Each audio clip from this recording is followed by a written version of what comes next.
સિદ્ધિ મેળવી છે। સુમુલ ડેરીના આઈસ્ક્રીમ પ્લાન્ટની ક્ષમતા બમણી કરાઈ છે। 50,000 લીટર પ્રતિ દિવસની ઉત્પાદન ક્ષમતા ધરાવતા પ્લાન્ટને 1 લાખ લીટર ઉત્પાદન ક્ષમતા ધરાવતો કરવામાં આવ્યો। આઈસ્ક્રીમ વેફલ કોર્ન મેકિંગ પ્લાન્ટનું થશે ઉદ્ઘાટન।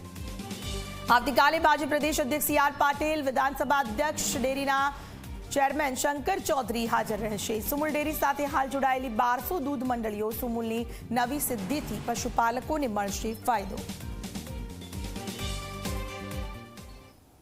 દેશના વડાપ્રધાનનું જે સપનું છે દેશના ખેડૂતો અને પશુપાલકોની આવક બમણી કરવાનું, એના અંતર્ગત આ આઈસ્ક્રીમ પ્લાન્ટ ખાસ કરીને પીઆઈએલ પ્રધાનમંત્રીની સ્કીમ હેઠળ ઇન્સેન્ટિવ આઈસ્ક્રીમ પ્લાન્ટનું જે ઉત્પાદન થવાનું છે એની માટે ઇન્સેન્ટિવ મળવાનું છે ભારત સરકાર તરફથી।